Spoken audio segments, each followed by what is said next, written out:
Fala rapaziada, belezura? Doug aqui, mais uma semaninha, tamo junto, mais uma sexta-feira maravilhosa, certo? Bom, gente, hoje nós vamos para a sua outra apostila, né? A gente vinha numa apostila falando sobre energia, tal, trabalho, falamos sobre colisões, tipos de colisões e coisas do tipo, né? Hoje nós vamos seguir para a sua outra apostila, metadezinha dela hoje, metadezinha semana que vem, e a gente finaliza a apostila de vocês e conteúdo, tá? Então vamos lá, do que trata essa apostila, pessoal? Ela trata dos movimentos circulares, legal? E eu vou falar mais especificamente deste movimento aí, que é o movimento circular e uniforme, tá bom? Ele é bem importante, ele é bem interessante, ele é bem útil para entender várias coisas que a gente vai entender aí ao decorrer dos próximos anos de estudo de física, beleza? Então vamos lá, pessoal. Falando de movimento circular, o que é movimento circular, pessoal? Basicamente, uma trajetória circular de um objeto, né? Então eu pego aqui a minha tampinha da água e faço ela ter um movimento circular, ela tem um movimento simplesmente circular, ela vai estar numa trajetória circular, tá? O que é o uniforme? Lembra lá da velocidade? Eu tinha um movimento uniforme, significava que ele tinha uma velocidade constante, lembra disso, né? Aqui para nós, pessoal, o movimento circular uniforme significa que ele tem uma velocidade angular constante. Doug, eu não sei o que é uma velocidade angular. Vamos lá, é bem simples. Quando você calculava a velocidade normal, lá, a velocidade que a gente está acostumado, você fazia o quê? Delta S, delta T, né? Você viu o deslocamento dele, a distância e o tempo, ou seja, era a rapidez com que eu andava, beleza? Rapidez com que eu me deslocava. A velocidade angular, pessoal, a gente vai usar a letra W ou ômega, se você preferir, né? Tá? E ele vai ser a variação do ângulo. Ângulo, a gente chama isso aqui de deslocamento angular, tá? Como assim deslocamento angular, Doug? Perceba aqui, ó, que para um ponteiro dos relógios vir daqui para cá, ele vai se deslocar num certo ângulo. Hum? Então eu vejo, ele se deslocou tantos graus em tantos segundos. E essa é a velocidade angular. Ou seja, a velocidade com que ele, varia o seu ângulo, tá? Isso é bem importante. Por que isso é bem importante, gente? Pelo seguinte, como é que eu vou ver essa ideia aí de ângulo? A gente tem aqui, pessoal, tá? Você toma muito cuidado, a unidade da velocidade angular. E no sistema internacional, ela é radianos por segundo. O que é o radianos? O radianos é uma medida de ângulo. Então, igual tem o metros, né, a medida de metros no sistema internacional, para ângulo a gente não usa o graus, que vocês estão acostumados, 180 graus, 90 graus, assim por diante. A gente utiliza o radianos, tá? Como é que eu faço para fazer essa mudança? É bem simples, você tem que saber a seguinte correspondência, que 180 graus é igual a π radianos, tá? E aí você faz a mudança, 40 graus, 45 graus, é x radianos, e você vai encontrar. E vê que a unidade em radianos geralmente está em função de π, tá? Então deixa o π lá quando tiver em função de π, pessoal, não fica se preocupando com esse tipo de detalhe que não é tão importante, tá bom? Mas o importante é, saiba fazer essa grandeza, saiba fazer essa regra de 3, e você vai achar lá, por exemplo, 2π radianos por segundo, sei lá, tá? Essa é a ideia aí de velocidade angular. Tranquilo? Belezura, né? E veja só, pessoal. Aqui eu quero deixar uma coisa bem clara para vocês. Ele tem uma velocidade angular e associado a isso ele também tem uma velocidade tangencial, que é a velocidade que está acostumado, que é a distância por tempo, tá? Metros por segundo. Como é que eu acho essa velocidade linear, que a gente chama, ou velocidade tangencial? E pergunto mais, ela muda? Tá? Como o movimento é circular e uniforme, pessoal, porque ele pode não ser uniforme também, tá? Essa velocidade tangencial, ela não muda de valor. O valor dela é o mesmo, mas ela muda de direção e sentido. Perceba que para fazer um movimento circular, a velocidade está para cá. Daí ela vai ter que, para ele fazer um círculo, ela vai ter que mudar de direção e de sentido. Para que isso aconteça, pessoal, eu preciso ter uma aceleração. Então, a gente não pode dizer no movimento circular que a velocidade é constante, tá? Porque a velocidade é um vetor, vocês já sabem disso agora, e eu não posso garantir que essa velocidade ela seja constante, certo? Ela não é constante, ela pode ter valor constante, mas ela por si só não é uma grandeza constante. Ela vai variar direção e sentido, portanto, já não deixa mais ela como sendo constante, tá? E aí, pessoal, o que, que vai acontecer? Para isso, a gente vai ter uma aceleração que a gente chama de aceleração centrípeta. Por que centrípeta?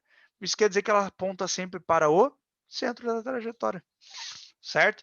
Então, ela vai apontar sempre na direção do raio do movimento circular, tá? Como é que eu calculo essa aceleração centrípeta? Ou eu uso v ao quadrado sobre r, ou eu uso ômega ao quadrado r. Eu posso calcular ela tanto em função da velocidade quanto em função da velocidade angular, tá bom? Tranks, belezura, né? Vamos lá para alguns conceitos que a gente precisa entender aqui, pessoal. O primeiro deles é o conceito de período. Aqui toma muito cuidado, tá? O que é período, pessoal? Período de um movimento nada mais é do que o tempo para completar o ciclo. Como assim, Doug? Vamos pensar nos ponteiros do relógio. Ponteiro dos segundos, pessoal. Ele demora 60 segundos para dar a volta no relógio. Faz sentido? Certo? Se ele demora 60 segundos para dar a volta no relógio, o período dele que a gente vai usar a letra T, do ponteiro dos segundos, é de 60 segundos. Simples assim. Ou 1 minuto. Ele sempre vai dar a volta nesse tempo. Então é um período, é um movimento periódico. Acontece sempre com a duração do mesmo tempo. Se você pegar, por exemplo, o período do ponteiro das horas, ele demora 12 horas para dar uma volta. Beleza? Então, o que é o período? Ele é uma medida de tempo, ele é tempo. Horas, minutos, segundos, enfim, certo? Só que ele é uma medida de tempo, certo? Calculada, certo? Para um ciclo, beleza? E a outra grandeza que a gente precisa estudar aqui é a grandeza frequência, que a gente já estudou lá em ondulatória, né? O que é a frequência, pessoal? Ela é o número de ciclos realizados por tempo. Ou seja, a frequência é o número, no caso de um movimento circular, número de voltas dividido pelo intervalo de tempo, tá? Pessoal, aqui na parte de rotação, lá em ondulatória, a gente falou muito do Hertz, lembra? A gente falou muito do Hertz. Aqui no movimento circular, a gente tem algumas grandezas bem importantes, que é o RPM e o RPS. O que é o RPM e o RPS? É a rotação por minuto e rotação por segundo, tá? O rotação por segundo é igual ao Hertz, tá? O RPS, ele é a mesma coisa que Hertz. E tem um jeitinho de você mudar de um para o outro, certo? Porque o que acontece? Ele está fazendo rotação por minuto e rotação por segundo. Quando você quer passar de RPM para RPS, você faz o seguinte, daqui para cá, você divide por 60. E daqui para lá você multiplica, tá bom? Beleza? Lá em acústica, em som e tal, a gente usava OPM e OPS, oscilações por minuto ou oscilações por segundo. Aqui é RPM e RPS. Pessoal, é isso aí que tem no velocímetro, no contagiro do carro, tá? Geralmente ele está em RPM, que é as rotações que o teu motor dá por minuto. Beleza? Tranquilo, né? Basicamente ele está medindo quantas rotações ele dá por minuto? Dá 6.000 rotações, dá 3.000 rotações, dá 2.000 rotações por minuto. E assim por diante. Tá vendo? É bem simples a ideia, não tem nada de muito complexo aqui na frequência. Existe uma relação entre período e frequência, pessoal, que uma é o inverso da outra. Simples assim, ó. Se você quer achar o período, usa 1 sobre a frequência. Eu já mostrei isso para vocês lá no começo do ano, ainda na época, acho que não, tenho certeza, na época que era presencial ainda, né, há bons tempos atrás, quando isso ainda era presencial, tá bom? E veja só, antes da gente falar de transmissão aqui, existe uma situação que é o seguinte, além disso aqui, a gente consegue escrever velocidade angular e velocidade linear em termos de. Como assim? Pessoal, velocidade angular, tá? Velocidade angular.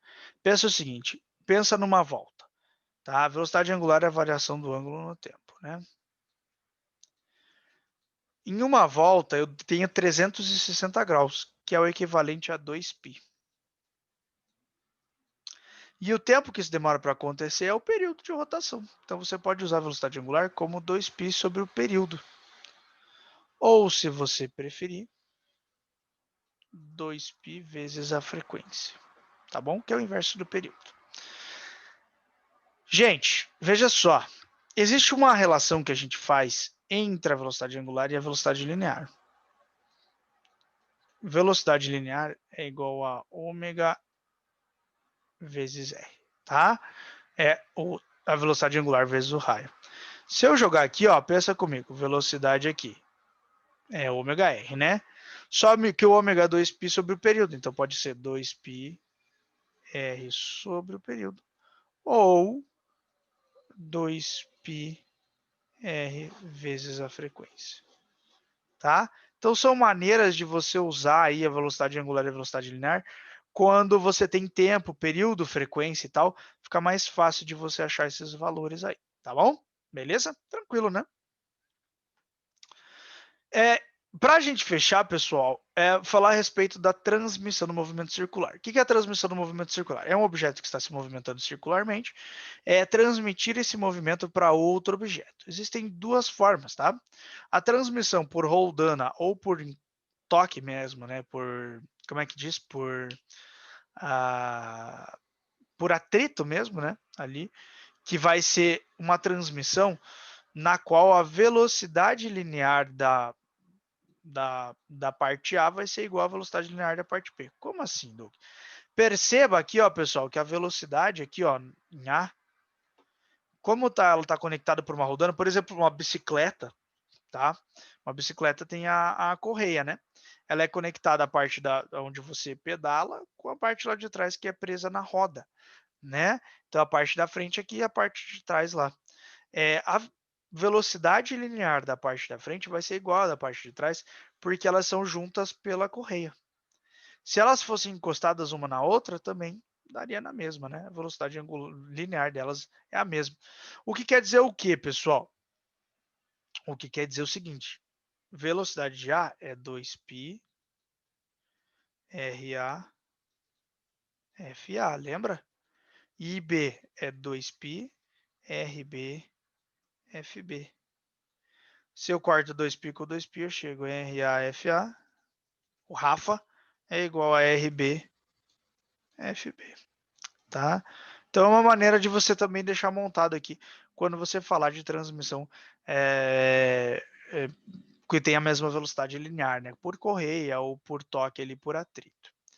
O outro tipo de transmissão, pessoal, é quando nós temos objetos concêntricos. O que significa concêntricos? Ó, a haste de rotação ela é concêntrica aos dois. Aqui já não é mais a velocidade linear que é igual, e sim a velocidade angular, tá? No caso anterior, a velocidade angular não era igual, ela era diferente, tá? O que era igual era a velocidade linear. Aqui, a velocidade linear é diferente e a velocidade angular é igual. E aí a gente parte disso aqui para resolver os exercícios, tá bom? Beleza? Pessoal, então é isso, tá? Eu vou resolver, claro, com vocês alguns exercícios daqui a pouquinho, dar uma voltada, dar uma olhadinha nessa parte aí da matéria, que é bem importante, é bem interessante, tem bastante detalhezinho. Eu vou resolver alguns exercícios que tem esses dados aí, essa parte de transmissão é importante da gente resolver alguns exercícios, e daí qualquer coisa fica à disposição de vocês. Belezinha? Então é isso aí, pessoal, no mais também, um abraço a todos e falou!